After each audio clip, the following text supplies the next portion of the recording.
Magandang gabi sa ating lahat. Narito ang weather update sa araw ng Huwebes, February 1, 2024.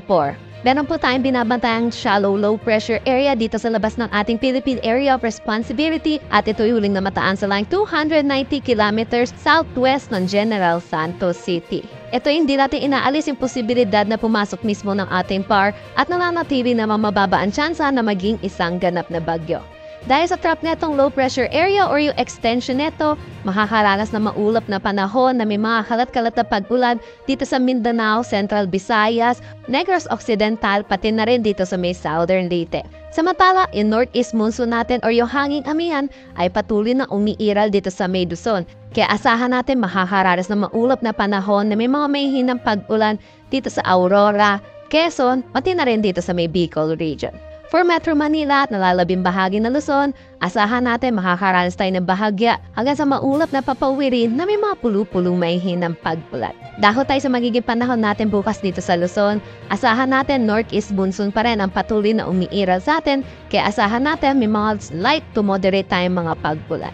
For Metro Manila, maglalaro ang temperatura between 21 to 31 degrees Celsius, Lawag 20 to 31, Baguio 13 to 23 degrees Celsius, Tuguegarao 20 to 31 degrees Celsius, Tagaytay 20 to 31 degrees Celsius, at Legazpi 24 to 30 degrees Celsius.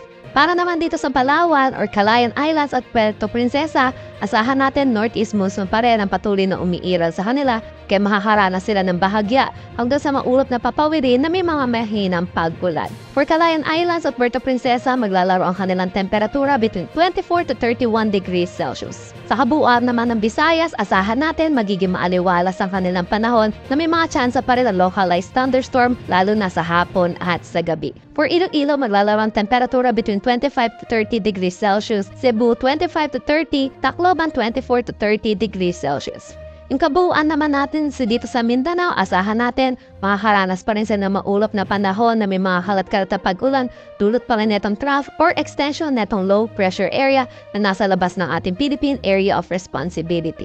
Ang temperatura dito sa Zamboanga ay maglalaro between 24 to 31 degrees Celsius, Cagayan de Oro 24 to 29 at Davao 24 to 30 degrees Celsius. Wala naman tayong nakataas na anumang gale warning sa anumang seaboards ng ating bansa.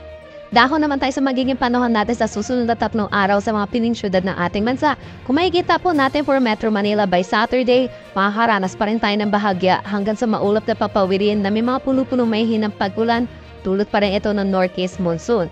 Pero by makikita natin, Sunday at Monday, magiging maaliwalas ang ating panahon na may mga tsansa pa rin ng localized thunderstorm sa hapon at sa gabi dahil sa pag-recede or pag-angat na itong northeast monsoon. For Baguio, Saturday at Sunday, makakaranas pa rin sila ng northeast monsoon.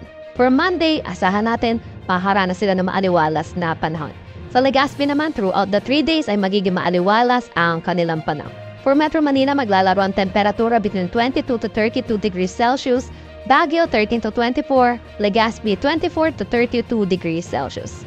Dito naman sa Visayas, kabuuan ng Visayas ay makakaranas ng maaliwalas na panahon. For Metro Cebu, maglalaro ang temperatura between 25 to 31 degrees Celsius, Iloilo 24 to 31, Tacloban City 24 to 31 degrees Celsius. At ganon din dito sa Mindanao, asahan natin mag-improving na ang kanilang weather dahil sa paglayo nitong low pressure area sa ating bansa.